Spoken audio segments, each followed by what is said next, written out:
You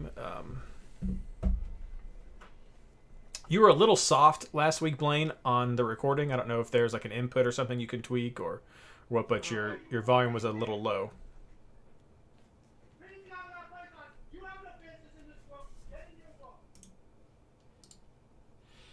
Ooh. Had to mute Mike right there. A special treat for anyone joining us right now. It's called parenting. All right, we'll take care of the social stuff while we wait for Mike to come back. There's that. I usually bring it up on a different screen, but I'll put it on this one for right now. I'll get to it in a second. Enjoy my tiki-taki right now.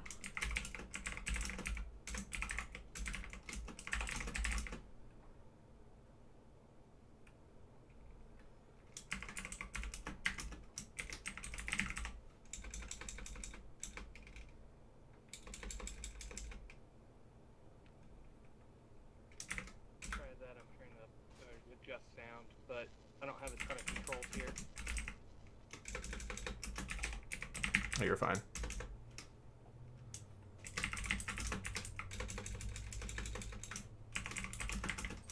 Oh, whoa. I muted you, Mike, while you were gone. I am watching the game on the other screen. Mm-hmm. Blake just tapped a rocket off the bar. I think you're unmuted now, Mike. Okay. Okay. Yep. Just doing the social. Then we're gonna get this started. There is the social out. I'll put it on Reddit later. So if you guys are ready, then I'll go ahead and get started.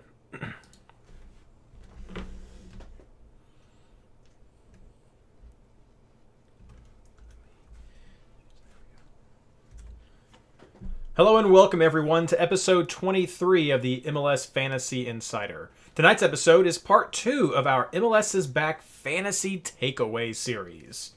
Tonight's episode is brought to you by El Tráfico, the most disappointing thing to come from Disney since the new Star Wars. Wait. Sorry. No. Tonight's episode is brought to you by the amazing Patreon supporters of the MLS Fantasy Insider podcast and MLSFantasyBoss.com. You all are seriously some of the most awesome people that I have had the pleasure to know. I'm your host, Reed Connolly from MLSFantasyBoss.com, and tonight I'm joined by my usual lineup of fantasy experts, my partners in fantasy. I almost didn't go with that because Weeby's gone and hasn't done partners in soccer while he's on paternity leave, but I was like, nah, we're gonna stick with it. We're gonna stick with it. Michael Ditton and Blaine Riffle, how you guys doing? I'm good.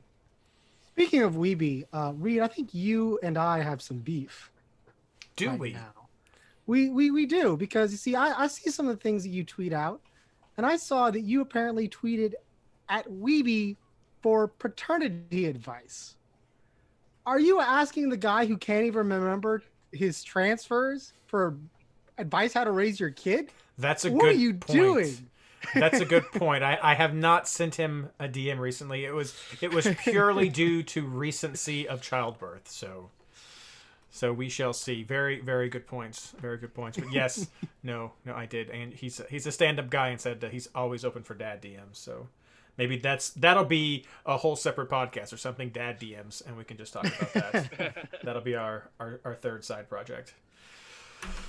Well, guys, thanks for coming again. Thanks for everyone for listening. Apologies for last week getting the episode uploaded so late. I have been absolutely slammed at my real life job, and time just plain got away from me. So I am going to try to make this better this week. For those of you listening on YouTube, you're hearing this now. If you're listening on SoundCloud or your favorite podcast service, with hope I have lived up to this statement, and it's not Friday when I get this uploaded.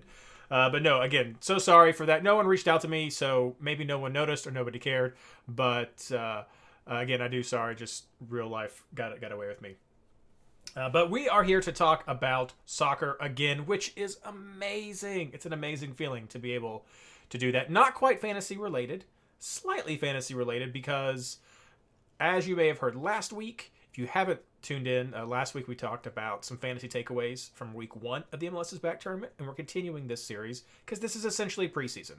And you've heard the pundits talk about that. You've heard we've heard Extra Time Radio talking about that. And it's essentially preseason for a lot of these teams. Some experimentation is going. And I prefer to think of it as preseason plus because we're getting a lot better details, I think, from a lot of teams. And preseason normally gets us when there is definitely much more experimentation going on. And right now, in this group stage, these games matter. So I think we're getting some good information, and that's what we're going to talk about this time. Week 2, we're doing the calendar week, so we're going to catch up on some of the games that were happening Monday that hadn't finished by the time that we finished our last podcast, and we're going to go through right now. So I doubt we are going to get a chance to... Wrong tab. Too many tabs. We may get a chance to talk about the Philly-Orlando game, but we may save that for next week when I have some stats to go along with it. So are you guys ready to do this? Let's do it. Yes, but I think we should give a quick update for anybody on YouTube. We're Sure. at this right now. The teams just scored within 2 minutes of each other. Ilsinho put Philadelphia ahead, and then Pereira just got one with the Nani assist. I've got the game up on the other screen, but because I can't stop watching soccer right now. I have a couple of screens going, but one of them is this stream. One of them is a laptop with my notes, and the other one is the fantasy game, because last week I didn't have my fantasy screen open up, so I couldn't mention some of the price points in case we find that interesting. So I want to have that available to us right now. So, guys, let's start out with where we left off last week. We're going to talk about LA Galaxy versus Portland. This game was 1-2 in Portland's favor. Goals by Jeremy Abobasi, assisted by Blanco and Valeri. No surprise there. Also a straight-up goal and assisted by Blanco. And then on LA Galaxy, Chicharito with a goal assisted by Gordon Wild and Pavone. 12 shots for both teams, 26 crosses for LA Galaxy, 16 crosses for Portland. Possession went 52-48, so about even. Key players for me for this game. I mean, Chicharito has to be one that pops out as a key player, though not available in his next game. Spoiler alert. Steres had some great defensive numbers again. Then also Insuna had some good numbers, and then Pavone had some good defensive numbers in as well as some of his crossing numbers. For Portland, of course, goal scorer Bobasi, and then Blanco, Valeri, usual suspects right here, and then Mabiala had some great defensive numbers right there. This seems basic stuff, so consistent with what we usually see with fantasy. Guys, specifically with LA Galaxy, some of the first action for Chicharito, how does it make you feel? I mean, I think in general, Chicharito has been underwhelming as a player. We kind of looked at him and wondered if he was going to be another Zlatan or Rooney coming to the league and took it by storm. He had a PK opportunity in this that he didn't have a really good shot on and was saved by Clark. The goal that he did score in this one was, I think, right before 90 minutes. It was a 2-0 lead. It wasn't like an amazing goal. I just don't know that he's worth the price point generally unless the Galaxy just have a tremendous matchup. Also worth mentioning that late in the game, Zuparik had a red card, second yellow card, and an ejection. So I think I cut you off, Blaine. You were going to mention that. Yeah, I was. I mean, I agree with Mike, and I was just going to echo that what you just said, that there was a red card to Portland while they were up 2-0. So giving up a goal is not the worst thing in the world for them in that situation. And, I mean, that's the only time Chicharito scored for them is when they're up a man late in the game. Haven't been too impressed. And I know the goal kind of made him look a little better out of that game, but he was not having a major impact in that game at all. And then just all of a sudden scores a goal, up a man. Doesn't really save it for me. I think he's going to be one of those big busts through this season. Now, give him a full off season with the team and a normal schedule. Maybe he'll do better next year, but he's a guy I'm going to stay away from all season this year. Yeah, very concerning.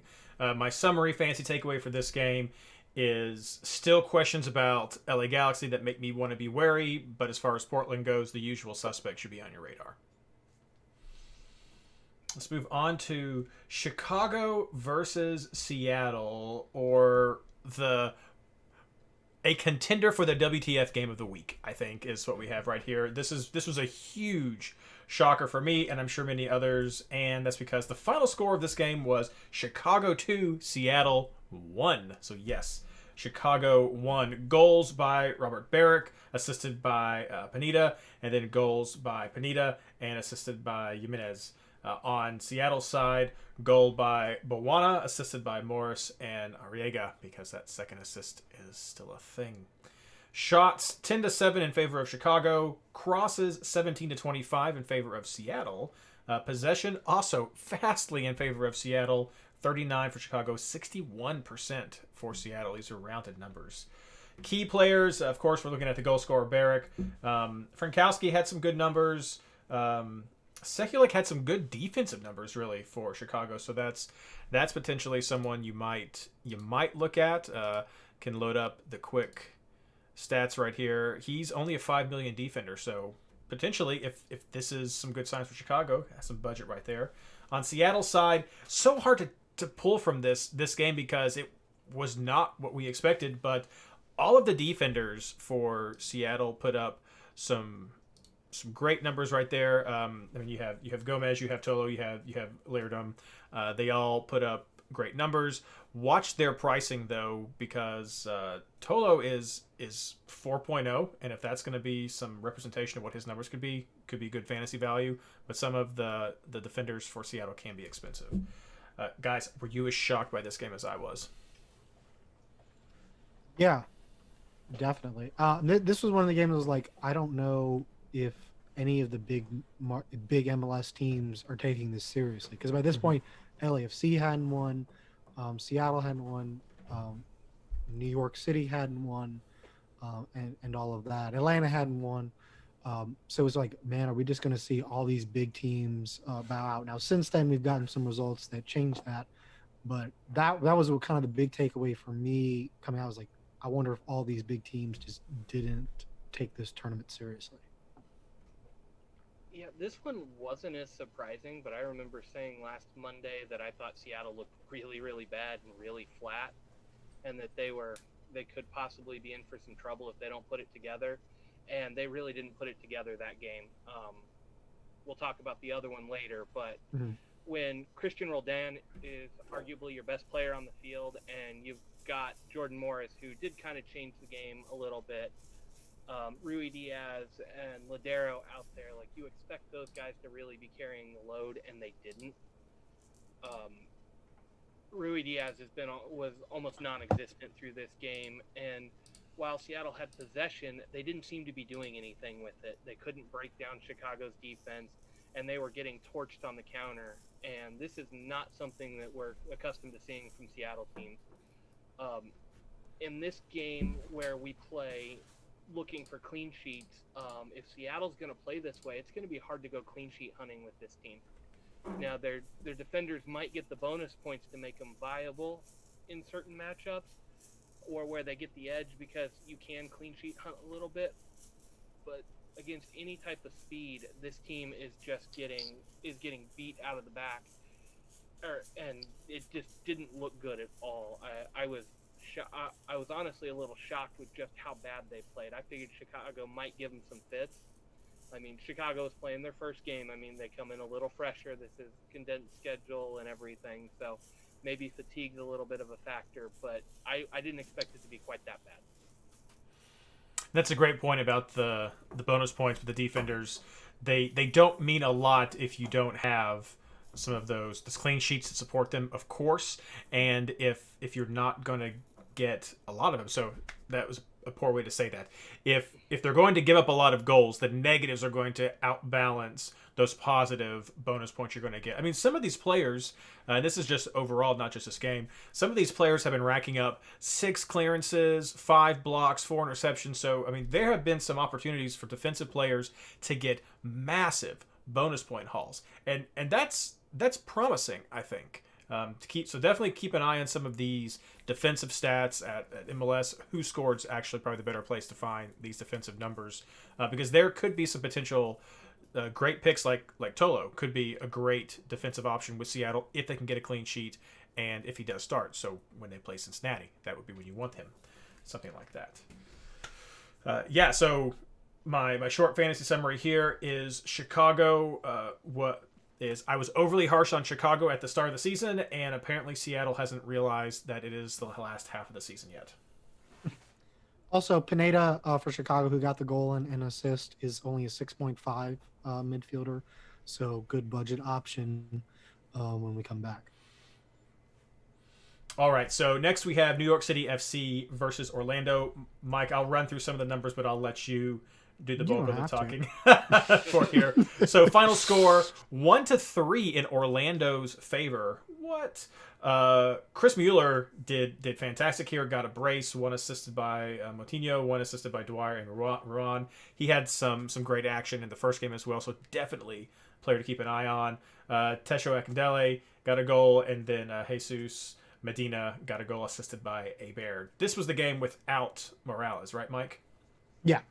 So even without him, though, New York was putting up massive numbers, 26 shots to 12 shots, 29 crosses to 11 crosses, and then they had 52% possession to 48 for Orlando because math. So it was not from lack of trying and having chances with the ball. I'll let you talk about, Mike, what failed. Have at it. I mean, they tried to put James Sand as a center back, and James Sand is a really good player. He's a really good. He's probably going to be going to Europe in a season or two, but he's a really good midfielder. He's not in center back. And in the first 10 minutes, New York City had no clue what they were doing defensively. I don't know if Delia just didn't instruct the players or if everyone was just confused. I mean, Mueller was wide open both times. And on the second goal, Dom Dwyer was wide open, and then Chris Mueller was wide open. And how you have two strikers wide open when there's four defensive players in the area, I don't know, but somehow New York City made it work. They were terrible the first 10 minutes. They've limped to the hydration break, and they changed the formation, and that kind of fixed it. But obviously it wasn't nearly enough without Morales to generate real quality chances. Mm-hmm. When Medina is the guy who scores, it's not a good day for New York City. I mean, the fantasy takeaways here is, I've been kind of holding off on downgrading New York City, but I think certainly defensively you have to do it. They just don't look together. Delia's system is not nearly as good as Dome's. It just hasn't all been working. Then you add on it not having Maxi Morales, the chances just generated aren't good. Even in the game today that New York City won, it wasn't as crisp as you would have expected for a team of New York City's caliber coming off the season. So, it looks like New York City's at, lowering itself to a mid-tier team, not top elite. So it's a bummer, but it is what it is. And if Maxi's not there, I wouldn't pick up anyone offensively. For sure. For me, the standout for New York City FC from the fantasy-wise is still Tinnerholm. Several of the defenders had good numbers. Callan, Chanot had good numbers right there, but those guys can be kind of expensive. Chanot's only 5.3, so not as bad, but Tinnerholm, he is currently 5.2 in the fantasy game. He usually excels at getting crosses and passes, which were the impressive numbers that he had this time. So he is a great defender that has a chance at being involved in the scoring. So if you're going to take a flyer with New York City FC and you're not going with their offense, he's a great hybrid player, in my opinion. That's not hard on the budget. Blaine, I'll let you talk a little bit about Orlando before we wrap it up. Yeah, I had one stat for you for New York before we jump over. Sure. I mean, we saw a ton of shots here, but only 6 of their shots came from inside the penalty spot or from closer than the penalty spot. 20 of their 26 shots were from 15, 16 yards out or more. And there's a 10 or so shots well outside the box. I mean, when you're shooting like that, you're just not high percentage chances. You can rack up some bonus points, but those are just not the shots you want to be taking. Shows me a lack of creativity in the final third right now. And maybe that's missing Maxi. That's the real problem. I don't know. I don't know what to say about Orlando. I mean, when you go up 2 goals that quick, it changes the way you have to play. You can play a little more defensive. You've got that breathing room. They didn't do as much after the 2 goals, but those 2 goals were just, they capitalized on a weak defense. And that's what you can do when you have players like they have. They've got a pretty solid squad. I mean, we always thought they underperformed given who they had. Chris Mueller looks really good right now. Yep. Just where he needs to be, when he needs to be there, and making things happen. That's a guy you can count on in fantasy. I don't know what his price is right off the top of my head. 6.9. 6.9. I mean, yeah, for 6.9, if he's going to be Johnny on the spot, I mean, we saw that last season with Chris Wondolowski.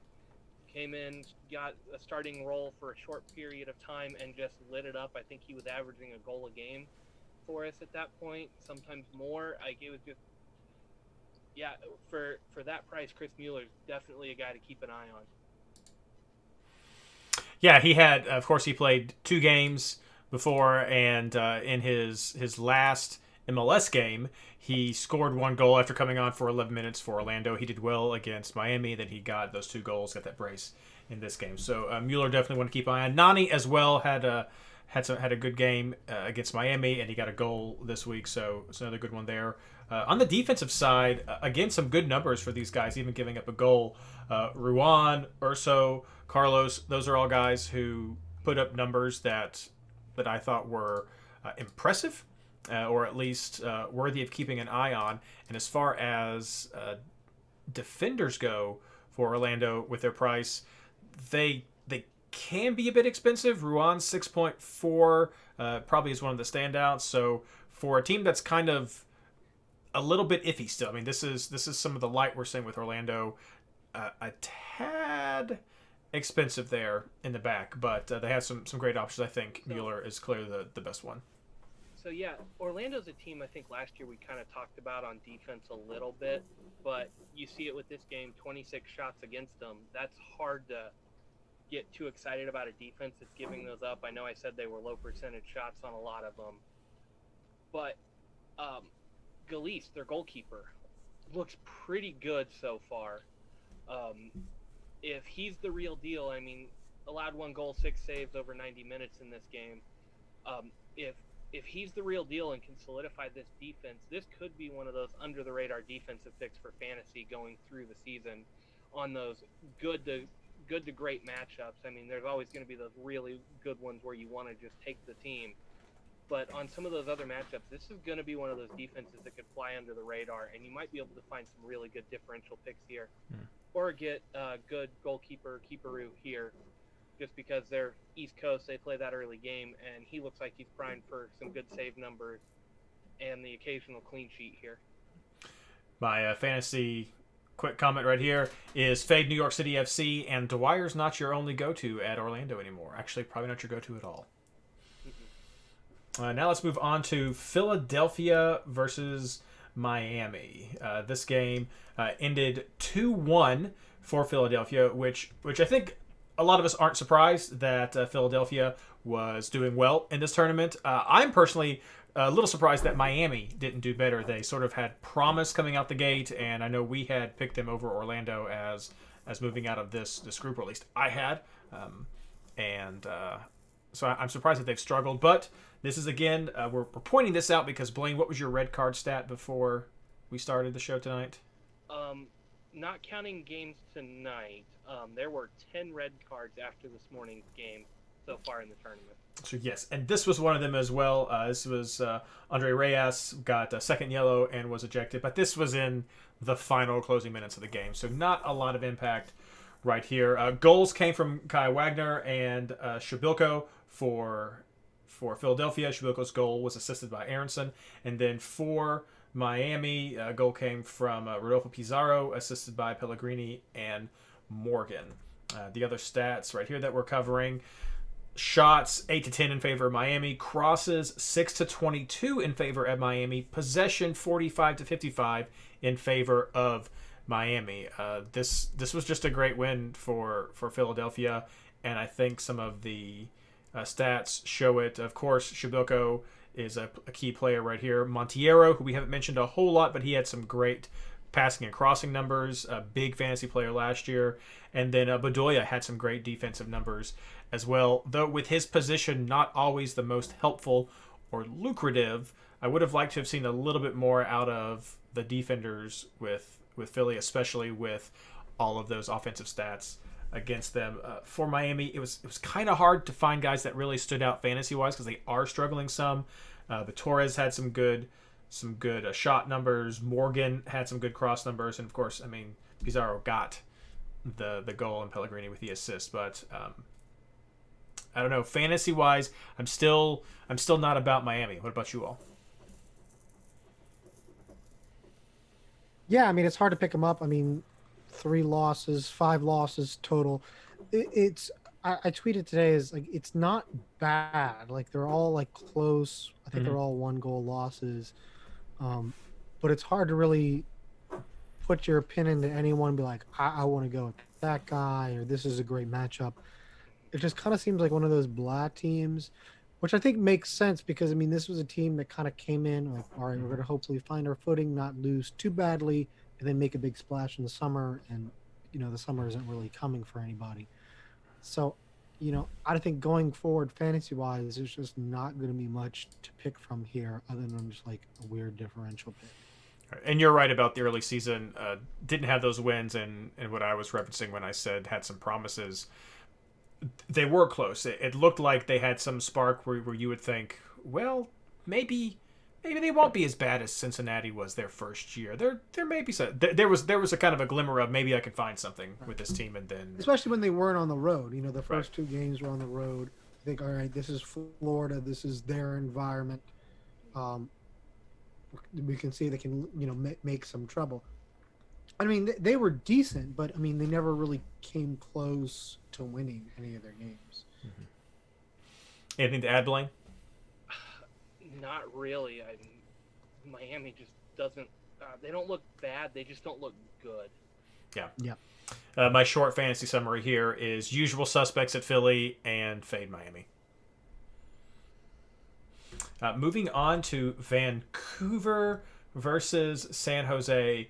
Holy cow! What a game this was. But let me just start by saying that I had to look at the little thumbnail preview for the article that was talking about the result for Seattle several times because I still cannot for the life of me get used to this yellow, white, and lighter blue, royal blue. I don't know, this blue, yellow, and white kit that San Jose has. It just never jumps out at me as San Jose, and I was like, who is that team? What?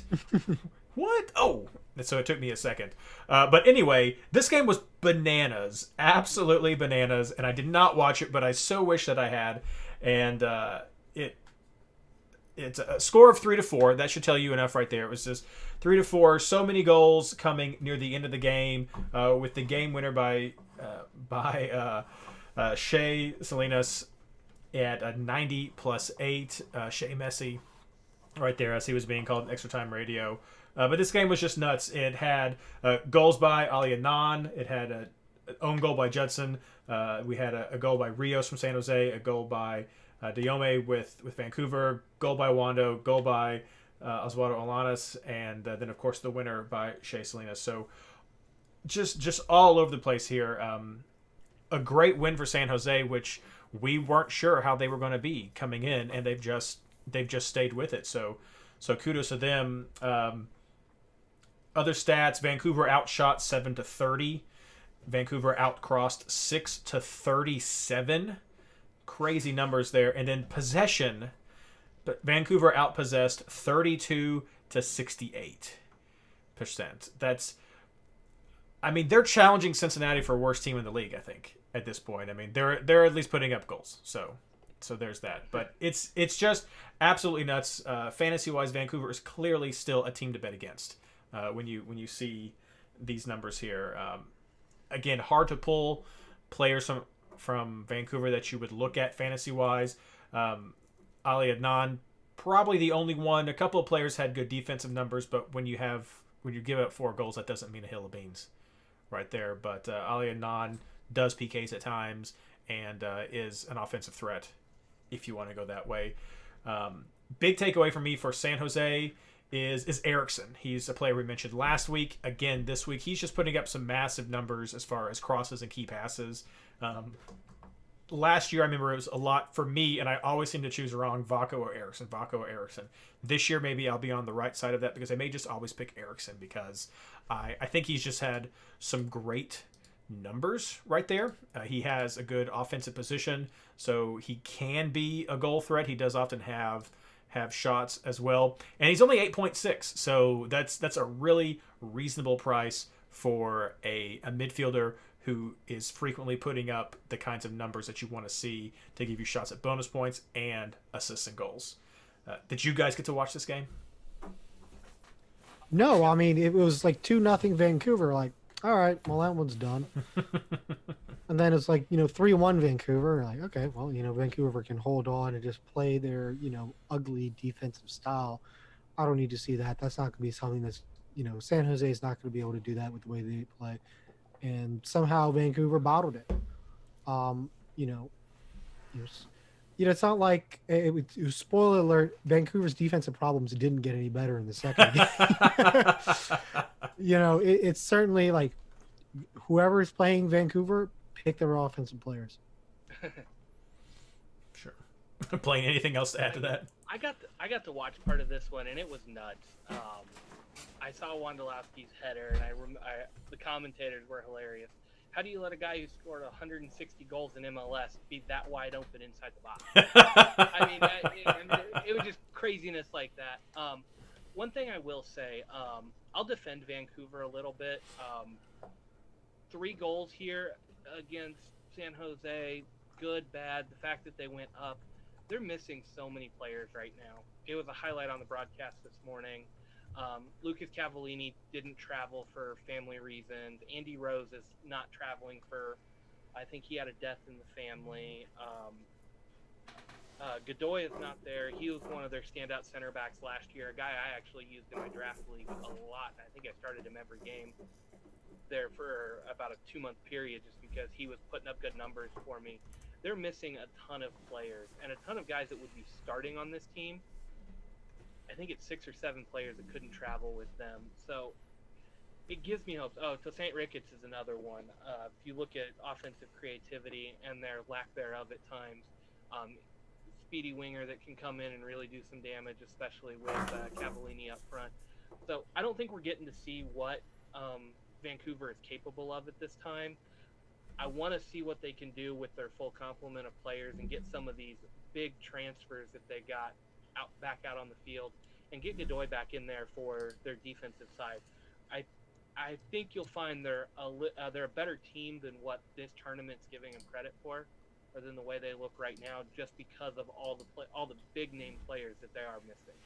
You know what, Blaine? That is the best defense for Vancouver that I've seen in 2 weeks. All right, quick wrap up for this game. Vancouver, hard no. And San Jose definitely has some value fantasy options to keep an eye on, especially at midfield. Moving on to Atlanta versus my FC Cincinnati. Another huge shocker. This on multiple reasons. Not only because the final score ended up being Atlanta 0, FC Cincinnati 1, putting FC Cincinnati second overall in their group E, I don't know, putting him second overall, but also because red card showed up twice in this game. Absolutely ridiculous. In the 26th minute, Jake Mulroney got his second yellow card and was sent off the field, and then in 90 plus 10, JJ Williams got a straight red card for violent contact right there.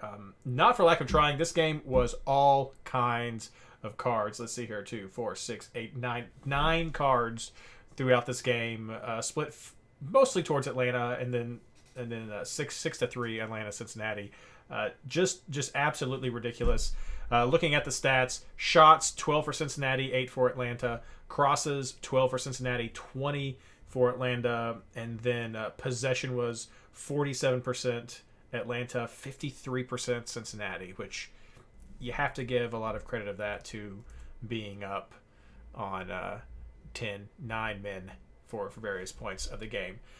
Still, though, for me, disappointing game. FC Cincinnati played 5 men in the back at the beginning, went up a man, and continued to play 5 men in the back. There were actually times when they had 11 men behind the ball. So it was just kind of disappointing for me. I was hoping that they could have tried to push the advantage a bit more. But as has been pointed out, and I will agree with this, that Jaap Stam is still experimenting more so than probably most coaches are with learning this team. So there is merit to having a team continue to play in the formation they were told and just to get out there. But still, I just can't help but, I mean, couldn't you have switched a little bit to be a little bit more aggressive? And did get a goal, though. The goal came from Frankie Amaya. And not many key players here that I'm going to point out. I mean, Barco got some shots. Lennon and Pitti got some passing numbers. For Cincinnati, DePlane had some great defensive numbers. And that's consistent with last year as well, as one of the more consistent defenders that Cincinnati had. DePlane, if you're even considering that, but with as many goals Cincinnati gives up, it's not that big of a deal. But Madunyanin also did really well. We know his pedigree from Philadelphia. He's now with Cincinnati, and he had some great defensive numbers as well, but as a D-mid, not always the highest scoring fantasy player. So, I don't know, kind of a meh game. I'll let you go first this time, Blaine. What do you have? Yeah, Atlanta needs a forward badly. Oh, yes. And I mean, red card comes in. Adam John was only out there for 34 minutes. He's kind of their starting forward right now. 0 shots in that time. You're playing Cincinnati. I know they're putting 5 behind the ball at all times, but you expect a guy as big as Adam John to get at least 1 shot off of a cross or something with the team that's around him, and they're just not doing it. Not a lot of creativity, and it's hard to judge when the red cards are there, when the red card comes early, but just I'm not seeing any life from Atlanta. I almost expect them to lose their next game, just the way they're playing right now. And yeah, Cincinnati's defense, I mean, maybe playing against 10 men helped a lot, but the defense didn't look as bad. I mean, just started the game pretty okay. This is one of those where I was working and had the game on my 3rd monitor here at the house, and so I could kind of watch a little bit of it here and there and listen to the commentary. I mean, probably one of the best performances, forget the win, just one of the better performances by Cincinnati I've seen in a while. I grounded out. I mean, last week we talked about that we were concerned about Atlanta breaking down a bunker because that's what they were going to be facing a lot. And this game kind of proved that they can't, at least without Joseph Martinez. So, yeah, I think definitely downgrades on Atlanta all around. I'm just amazed that FC Cincinnati beat Atlanta before Orlando did. Yes, there we go. Quick fantasy takeaway from Atlanta, Cincinnati. There's nothing. There's nothing about this game that makes these teams attractive for me, fantasy-wise. Atlanta without Joseph is a completely different team and one that struggles to score. So save your money. Maybe that's the takeaway for Atlanta. Save your money in FC Cincinnati, because we just don't know enough to make them fantasy viable because things are so different and crazy. Montreal versus Toronto. Another fantastic game. Final score with this game ends up being 3-4 in favor of Toronto. We've got goals from Larea, assisted by Pozuelo. They got a hat trick by Akinola, with Pozuelo grabbing 2 more assists. Piatti getting assist. That's Piatti from Toronto getting an assist. De Leon, Westbrook getting assists right there. We also, on the other side, have Kyoto getting a goal and then Tider getting 2 PKs, which, I don't know, not quite as good as getting those open field goals, but that got him to that 3-4 number. Still, Toronto outshot 12-8. Toronto outcrossed 22-6, and Toronto outpossessed 59-41. So not a lot of people that I'll target with Montreal as key players fantasy wise. I think it's your usual suspects. Tyder again is someone to keep an eye on, and maybe surprisingly, Urruti is one to keep an eye on. Not on the goals list this time, but his crossing numbers are very promising for a forward to have access to those key bonus points right there. And then Toronto, of course, usual suspect Pozuelo. Fantastic to see him getting points, but the big name Akinola, and I think Blaine, was it you who brought up the key question for Akinola? Yes. Yeah. Given what we've seen so far this tournament, outside of the tournament, when Josie is healthy, if you're Toronto, can you go back to Josie as your starter, or do you have to stick with the hot foot and Akinola, who seems to be getting good service and really meshing well with the core that's behind him? Piatti looks really good. Pozuelo's doing Pozuelo things like he always does. Yes. But, I mean, just this team seems to be flowing really well right now. Do you take Akinola out of this and go back to Josie, who you're paying all that money to, or do you consider sticking with the kid and seeing what happens? Do you stick with the kid, Mike? I mean, I would. I mean, at least, certainly long term, I think TFC's got to look at this and like, this is a young talent that we've developed. He's going to be profitable. Josie, we know how good Josie is, but he's injury prone. So if we can just have him on the bench and in relief, that's probably better for Josie, and we can get to learn more from Akinola. And yeah, that way they develop two strikers. Probably the more heartbreaking thing for me is that this probably means Patrick Mueller is the man out. I was going to get to that. Salute to Patty Mullins, but it's okay. We've already mentioned a few teams that like need a striker in this podcast, so hopefully he'll find a good home. But yeah, I mean, I would stick with him. I was actually trying to look up when Josie's deal ends.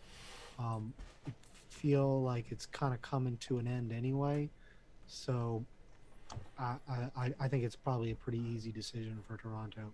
Well, Mike's looking up that price-wise with fantasy, this would be a great opportunity for fantasy managers. Josie's 8.9, which is very affordable for a forward that of his caliber, but Akinola is 5.0. That is a steal, especially if he comes in and is a starter and has already built this connection with Pozuelo.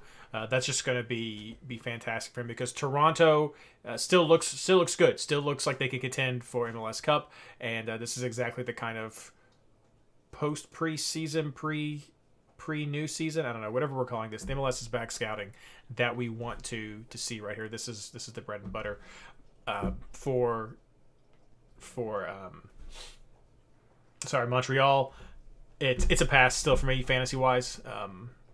Tyder is always sort of that guy is one I would go to, but not a lot of promise with Montreal. These games are always crazy too. I mean, you're going to say Reed, it's 3 goals, and I'm like, well, it's 2 PKs, but somehow Montreal can just be horrible or just not great or average, and then Montreal versus Toronto is a bananas game. So that's just the way they always work.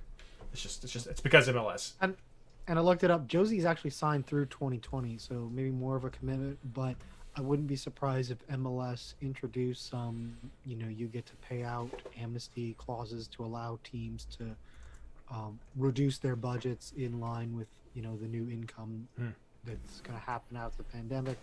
So if you're Toronto, you may be looking at Josie's contract as one of those to cut, especially since, this past offseason, Josie was flirting pretty heavily with Mexico teams. So, maybe they can help make that happen, maybe get a sale and get him off the books. All right, moving on. Next game. That was going to be my comment. Was Josie's on through 2022. If Akinola does finish this season strong, I could see Toronto letting him go. Another MLS team would probably gladly take him. Get that, especially an expansion squad that's coming up. Get that contract. Get a big name to sell seats. That works. Reed, I did have one thing on Montreal. Urruti seems to be playing more out wide and not in that center forward role, and that seems to really be helping him a lot. And Kyoto has really taken a lot of the attention off of Urruti. I know last year when we were watching Rudy play, he was usually the center forward, and just he was getting sandwiched by two defenders, and he is not the biggest guy, and he doesn't handle that physical play quite as well, but allowing him to play out wide seems to be bringing a lot of life to him. And I mean, he and Kyoto were lined up as a 2-forward set this time, and he seemed to be moving a little better. He seemed to be getting less of the attention, which really helps open him up and makes him a lot more dynamic player. He's one that I'm going to keep an eye on. Kyoto seems to be getting a little bit better stats right now, and so Rudy may not be viable, but he's also taking corner kicks right now for this team as well.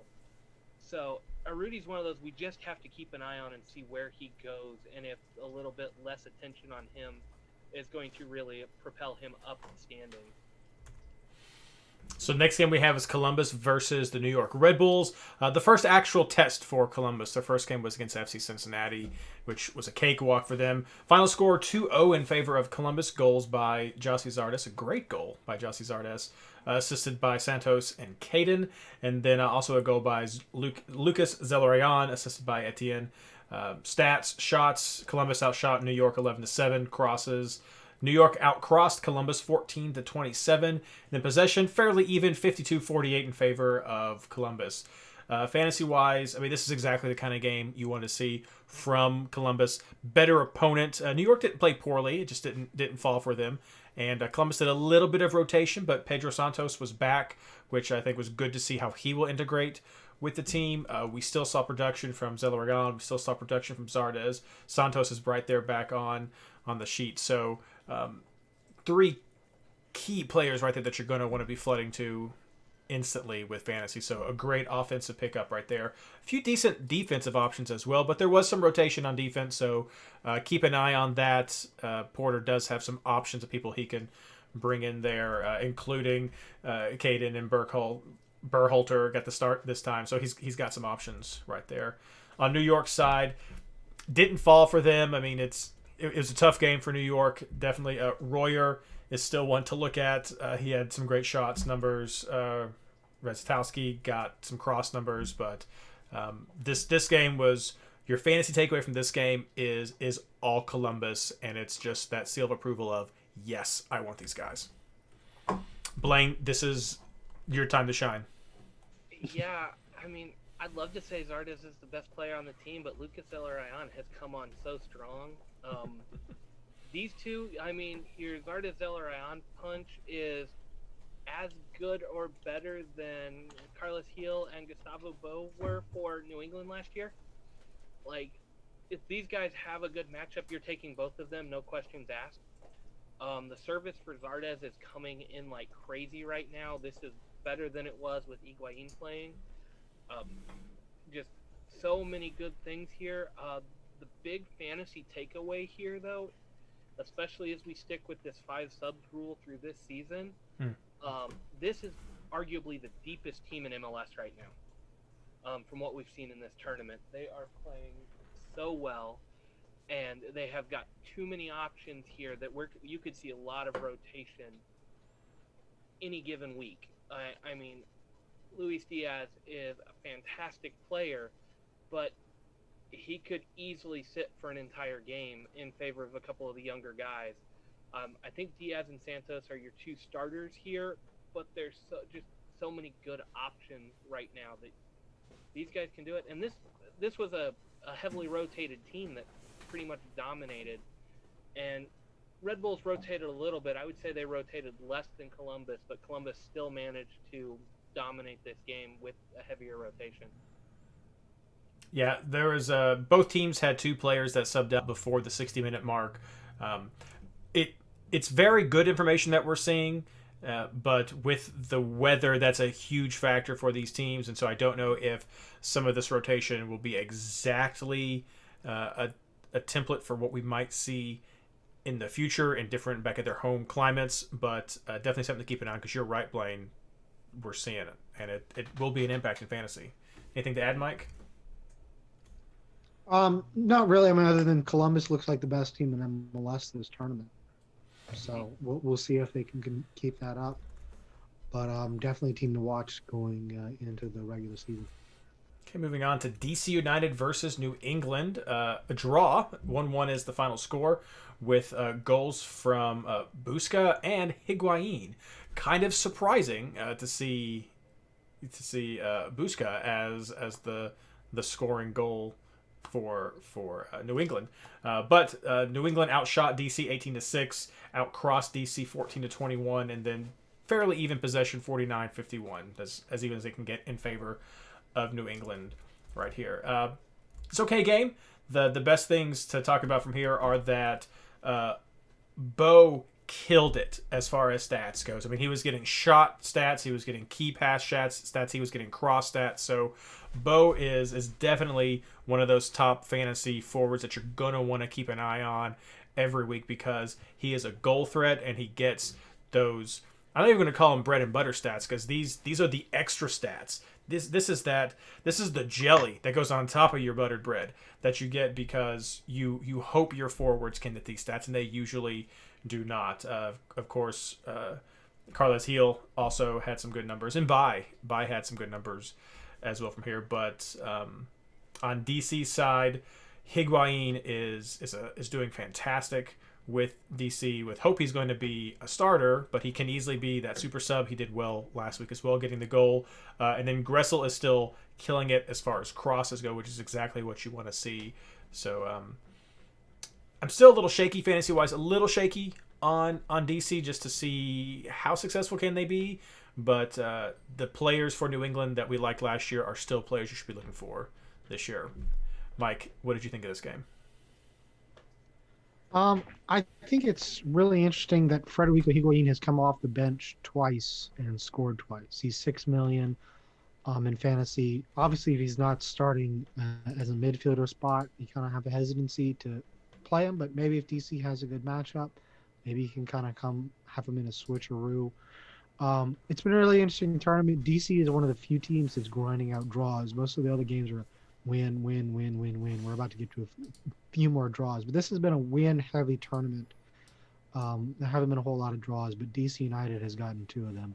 I think it's been better than I thought going in, but it's still not impressive. There's still definitely, I mean, basically DC United is relying on Frederico Higuain to come off the bench since he's doesn't have as much of a burden on him. He's been able to do a little bit more with that, but I don't think that's a consistent, reliable source of goals going forward. So I still think they're in a little bit of trouble and they need something else in order to really contend. But you can't complain with 2 draws against the 2 top teams. They're in a pretty decent position. All they have to do is beat Montreal, and they'll definitely be in, and even a draw against Montreal, and they can probably sneak into the next round.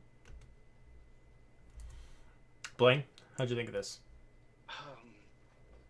Yeah, this was.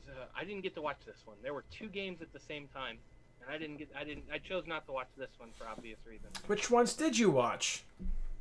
Oh, the craziest game. Must have been RSL in Minnesota. Yeah. No. If New England can ever get their shots to go in, like, this is a potentially dominant team in MLS. Heel and Bo are just outstanding and working so well together. And the rest of the cast around them is good enough to help them get wins regularly, not let the rest of the guys down. They're not putting them in, and I mean, Higuain is a guy I'm going to be keeping an eye on when regular season comes back. I want to see if he's going to start. I want to see if he's going to be a super sub. But with the way the game is set up this year, and with not having price rises for this long going into the season, Higuain is only 6 million. He is definitely a viable bench option, especially as you start worrying about rotation or whatever else. Like, if he's going to do this off the bench for you, it's worth 6 million is worth taking away a little bit from your team to put him on the bench and see if he can do this. Because if this becomes a regular thing and he's got the super sub tag, always going to be fantasy viable as a potential bench option. And again, East Coast usually plays earlier on those home games. May get to see a little bit more of his score early on and see what you can do with that. So now let's talk about the game that you likely watched, Blaine. Let's talk about Sporting Kansas City versus Colorado. This was an interesting game. 3-2, Sporting Kansas City. 2 red cards. But Sporting Kansas City had to pull a reverse Sporting Kansas City to get a win in the final closing minutes of the game, being up 2 men. Blaine, this is crazy.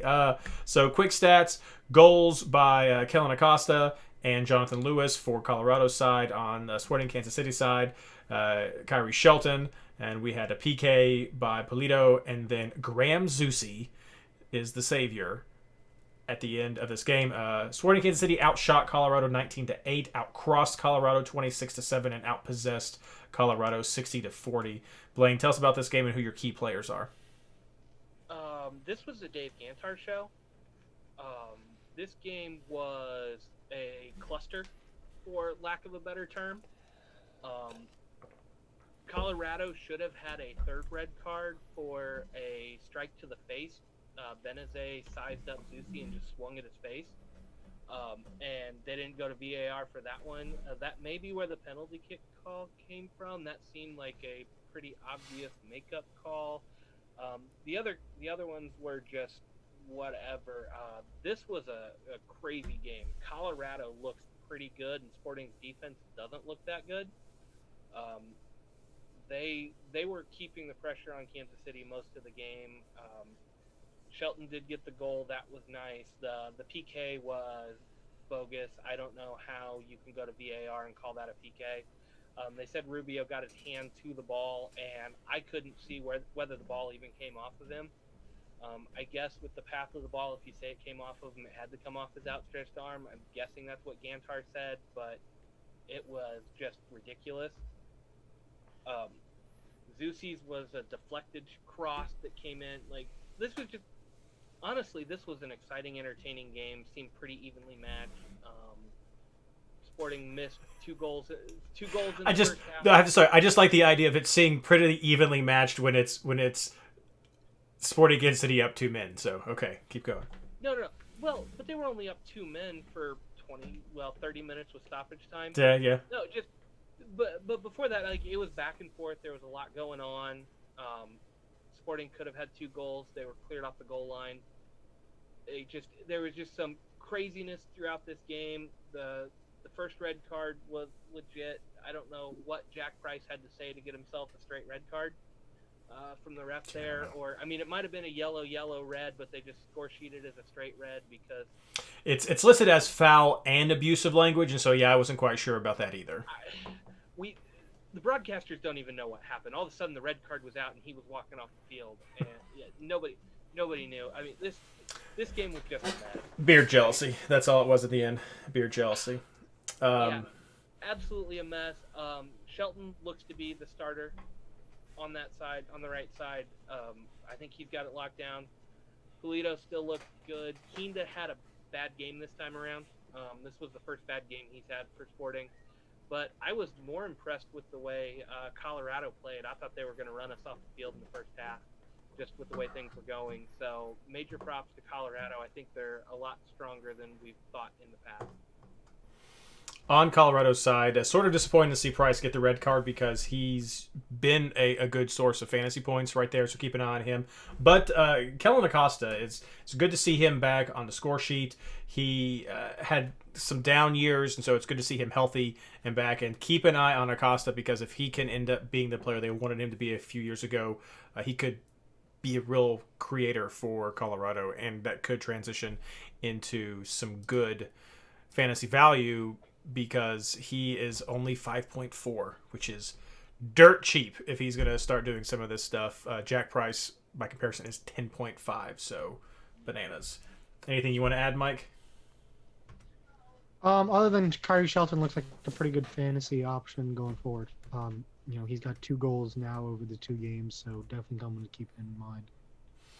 Next game is RSL versus Minnesota, which is just a snooze fest. 0-0 snooze fest right here. Each team had 10 shots. RSL outcrossed Minnesota 18-12. Possession 56-44 in favor of RSL, basically the same. No story here. This was a snooze fest. No great fantasy insights. Minnesota missing some players. RSL just not doing much. Good defensive numbers, but I mean it was a 0-0 draw, so I guess that's really all that was happening on all sides. So the defenders got some good numbers, but I'm not even going to waste your guys' time of having to talk about this game because literally nothing happened. So I'll mention one thing. Rusnak came off with a hip injury, so that was part of the issue for ourselves. But yeah. Fair. That is fair. I haven't been looking at a lot of the injuries since there's going to be downtime before the season starts, so a lot of that hasn't been part of our focus. But leave it to Mike. Injury news right here. No red cards though, so good thing right there. Now moving on to Portland versus Houston. Final score right here is 2-1. Red card here for Elise. 2 yellow cards right there late in the game, but that is another red card incident that we're trying to track right now.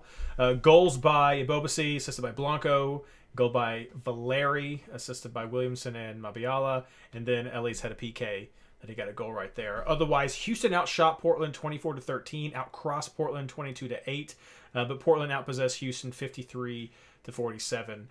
For me, fantasy-wise, usual suspects. Again, this just reinforces that. I mean, Blanco, Valeri are getting it done. Mabiala is doing some good things on defense. Elise, Quintero, Lundqvist doing good things back there as well for Houston. So I thought this was just a game that just restated these are the fantasy players you want to look at when you're looking at these teams. More if you're looking at for Houston. But what about you guys, Mike? I think Abobasi. 2 goals over 2 games. I think he's kind of solidified himself into the starting role. He seems to be making more of it. People have been kind of paying attention from the U.S. soccer side, and so obviously when that's happening, it's going to be good. For fantasy points, I think he's pretty decently priced. I should have looked that up before I started talking. But, because last year we weren't really sure. Yeah, he's 5.9 as a forward. So definitely a great value. And if he's got the starting spot and is getting good service from Blanco and Valeri, he's going to be a really good option. We didn't see as much from Memo this game. I know, Blaine, we've talked about him a lot in the past. Mm-hmm. Yeah, he looked good, just didn't get as much done around the box this time. I think that's a little bit of a credit to Portland's defense. They seem to be playing back to what we kind of knew from 2018. 2019 was one of those really down years for their defense. Don't know if that's Steve Clark helping out back there or just getting their guys back and healthy that maybe making the big difference. But no, Memo didn't look bad. Quintero seems to really help this team. I think we're going to see a lot less rotation from the front line here. Manotas, Memo, Quintero, those are going to be kind of your 3 guys going forward that they're going to stick with long term, and that's fine. That's probably better for us as fantasy managers that we'll kind of know where they're going.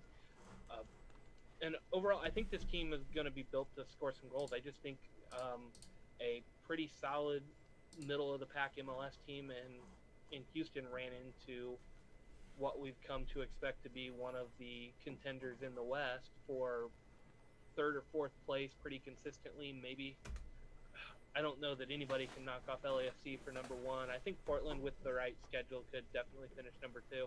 I just think it's a good team ran into a better team, and it showed. Speaking of a good team running to a better team, actually good is too kind. I was about to say. Yeah, LAFC versus LA Galaxy. El Trafico, El Disappointo, more likely. This was ridiculous. Maybe more like El One-Way Traffic. I like it. That's what it should have been. The big question that comes out to me is LAFC more dangerous without Vela? That's a ridiculous thing to say. Maybe they're still just as dangerous without him. They don't necessarily need him. That's the big fancy takeaway is LAFC is doing amazing. They are putting up fantastic goals. Rossi is doing great. Bradley Wright Phillips is doing great with LAFC, but they don't have Vela. And when Vela comes back, things are going to be different. So in some ways, as there's preseason scouting for a lot of teams, LAFC is not necessarily the best because it's going to change some. These players will be still working around him. Rossi will still be there, but Bradley Wright Phillips will probably not be out there. And I'll have to see how some of that changes. But this game, essentially, LA Galaxy only scored one goal, and that was from Pavone off a PK. The other goal came from an own goal by Blessing, so they had to go for that. Otherwise, Diego Rossi got 4 goals, including one of them being a PK. Bradley Wright Phillips got a goal. Mohamed El Munir got a goal.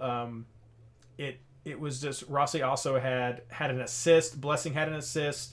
It was just a slaughter during this game. So stats wise, LAFC outshot LA Galaxy 19-8. LA Galaxy outcrossed LAFC 19-6. And then the possession was in LAFC's favor, 58-42.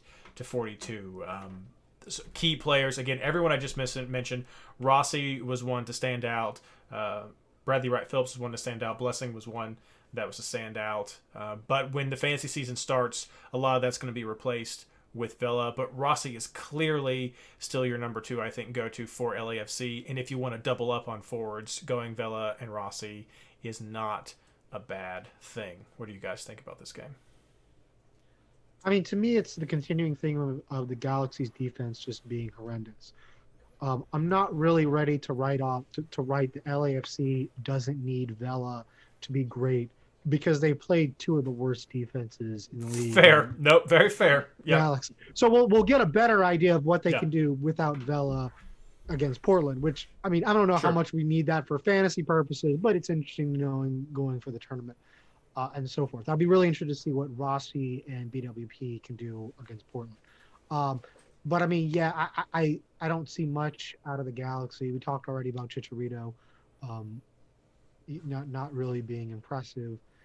I don't know if Pavone has enough help, but I think he's still a viable fantasy option. But that defense is just so bad. It's getting to the point where you're going to want to target LA Galaxy. Something I don't know that we've said in a long time. That is a thing to say. Anything to add, Blaine? No, it's okay. No, I just train wreck for LA Galaxy. Like, no, their only goal from open play came in their first game when they were up a man. Like, until Jonathan Dos Santos comes in, I think it's a hard pass on anything from LA Galaxy. I don't even know that Pavone's going to do enough work to justify his price point. He doesn't have anybody to pass to. He doesn't have anybody feeding the ball to him. Just it's bad. For a team with 5 MLS Cups under their belt, to let the wheels fall off and give up 5 straight goals from, 4 goals in the second half. I mean, it just looked like a slaughter, and they weren't even fighting to get possession back. It was bad. I'm looking forward to see what Houston does to him in that final game, because that'll be the real telling point on how bad the Galaxy are, is what happens in the last game. But according to this one, I don't expect anything from them. Yeah, Houston without Elise versus the LA Galaxy defense. The stoppable force versus the movable object of that. In which case they would just pass right through each other. You would think. Yeah, if you want to know how bad things are going for the LA Galaxy, we have a friend in our MLS Show League chat who used to be a Galaxy fan and is now becoming an Orlando City fan. Next game, we're starting to wind down. Final 3 games is Chicago versus San Jose. Final score ends up being 0-2 in favor of San Jose. A bit more of what we kind of expected for Chicago, but a great result from San Jose. Goals from Espinoza and Wondolowski. San Jose outshot Chicago 8-11. Chicago outcrossed San Jose barely 16-15, and then possession, again the lion's share possession, was for San Jose 37-63. So Chicago with this result, there's not really anybody who stood out. Calvo did okay on defense, but no big standouts here with fantasy. Still, so ultimately my takeaway about Chicago with fantasy is there's more there than I gave them credit for. I will own that at the beginning. I still don't think they'll be a team I jump to immediately, because there's so many other better options at every position. when you're building your teams. And then San Jose, again, Wando was doing well. We mentioned some of these people, but again, Erickson is a name that stands out. He's not always on this goal or assist sheet, but he is putting in those numbers that I like to see from a midfielder with getting those key passes, crosses, and assists, those sorts of things. Would you guys like to add anything to this game? I've got my eye on Espinoza for San Jose. I'm just going to be That's a good one too. Yeah, little bit more expensive than some of their other guys, but I mean, I looked him up. He's above 9 million. He's got a 6 average for the season. He's been scoring some goals. He's been doing some stuff in this tournament. You've kind of got a wealth of riches here, depending on who's playing or who they're playing and where you want to go. Espinoza might actually overtake Baco for the kind of the premium pickup here in San Jose if things keep going the way they are. Okay, and then our penultimate game here, Seattle versus Vancouver. Well, apparently at this game, someone finally decided to say, hey, Seattle, it's the later part of this group stage, and it's also the later part of the season. And Seattle went, oh, that's right. This is when we start to play. And they beat Vancouver 3-0, which if you're going to win a game here, that's the one you should win, I think. PK goal from Ladero. We had a goal from Morris, assisted by Ladero, and then a goal from Rui Diaz, assisted by Morris and Bawana. So names that you're expecting to see when you're looking at Seattle for production. Seattle outshot Vancouver 17-8. Didn't outcross Vancouver. Vancouver won that 15-16, so similar numbers there. And then Vancouver actually had the majority of possession, 52-47, as far as that possession goes, but didn't matter as much because Vancouver did not produce anything with their numbers.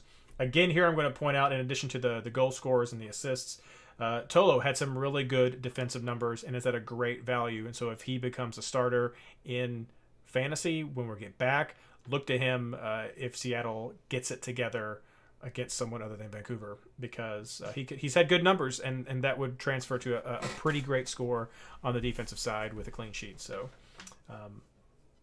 guys, finally, is this finally what we should have been seeing from Seattle all along? Yeah. I think. Go ahead. The broadcast actually put it on there, so everybody can circle on their calendars, make a yearly reminder to pop up on you. July 18th is when Seattle comes alive. No, and they ran the stats from like the last 3 seasons or the last 2 seasons or whatever with the comebacks. They said MLS regular season from the start of the season to July 18th, they are under 1.1 points a game. It's between 1 and 1.1 points a game. After July 18th, they jump up to 2.15 points per game. Like more than double what they do in the first half of the season, which is insane. So, and they said that's been the number, that's been the date. So just mark it on your calendar, get your reminder out for next year. That's when Seattle really becomes fantasy viable, and we go from there. All right, and the final game that we'll talk about, Miami versus New York City FC. Congrats, Mike. Congrats. Hey, we got a win. You got a W. We all did well on this podcast. New York City FC wins 0-1. Goal from Tajori and assisted by Matrida. Miami did outshoot New York 8-7. They outcrossed New York 18-13. But New York had the more possession with 59-41. So, Mike, did you have any key players from here, and what was your general reaction to this game? General reaction, I wasn't like amazingly impressed, but I mean, it was a tough game. Hebert ended up having a hamstring injury in yesterday's practice, so he wasn't able to play in this game. And then Max Morales only subbed on late, which was actually a little bit more than we were expecting from him. But I mean, they did what they needed to do to get the win. But that's kind of it. We were really going into this game like thinking that they needed a double to win by 2 or more to really give them a chance. If you look at the tie-breaking scenarios, they don't give themselves a lot of leeway. Like, for example, in order to get past Blaine's group, we need Sporting Kansas City to lose by 3. So that's not ideal. Yeah. So, I mean, it's one of those things where, it's good. You got the win, but it's a win over expansion team. I don't take a whole lot of I feel better about New York City, other than it's good to get to see Tajuri Shradi on the score sheet. Anything to add, Blaine? I know Mike will hate it, but I watched this one this morning, and it looked like two teams that just couldn't find a goal, couldn't buy a goal. I feel like New York City got really lucky coming off of a hydration break and just caught Miami napping. And in a game like that, that's all it takes is one moment where somebody's not quite paying attention, and Tajuri Shradi made the most of it. Like, I mean, it was a nice goal, but I really felt like they caught him napping. Otherwise, this would have been a 0-0 game all the way through. All right, and that's the takeaways. Once the group stage is finished, we'll work on having some comprehensive numbers to sort of show to everyone for who's doing well. But this is coming down to the end. I mean, if you look at who's already made it, Orlando and Philly have already made it. San Jose has already made it. There is a star next to Seattle for Seattle having already made it, but I think Chicago technically could make it because Seattle has 4 points, Chicago has 3 points. Seattle's played its 3 games. Chicago's got one more game. So well, yeah, but Seattle has basically clinched getting into the round for the third. Okay, there we go. That's round of third. Because New York City can make it. There's a bunch of teams that can get to 3 points. They'll be the best. If you have 4 points, you're in. There we go. Thank you. It's this weird third place system that's throwing me off when I'm looking. Like, it makes it totally see like Santa. I guess there's no number next to it, but thank you for that. Columbus has also already made it, and Portland has already made it. So that's really the interesting one for me with Columbus is they don't really need to do anything in this next game. So are they just going to rest everything up, and maybe Atlanta gets a win? But well, that's where it comes into. Still crazy. Do you care more about this tournament, or do you think there's a regular season where that regular Exactly. season game matters more? Exactly. And I did misspeak a little bit ago. FC Cincinnati is not second in Group E. They are third due to goal differential with that big O -3 goal differential right there. That'll be a really fun game. New York City FC versus New York Red Bulls versus Cincinnati. That would also be a fun game, Mike. We're both struggling, so yeah, that would be fun. But the Red Bulls I have to root for the Red Bulls in that game against FC Cincinnati, according to the scenarios, which makes me very sad. It's okay. It's all okay. It's wild. But we'll be back next week to give updates for that as we're winding down week 3. I hope everyone has found these helpful. I know we ran a little bit long. We were trying to sort of get through it with respect to everyone's time. But thank you so much. You guys have any final closing comments, Mike? Nope. Just stay safe. Blaine? Nothing from me. All right. And, of course, as always, thank you all for listening. You can check out this and the previous podcast over at SoundCloud. Also go to the YouTube. I don't have them all up on Fantasy Boss right now just because of the downtime, but everything's over at the YouTube channel. So check that out in the SoundCloud. So thank you very much, everyone, for listening tonight, and good luck.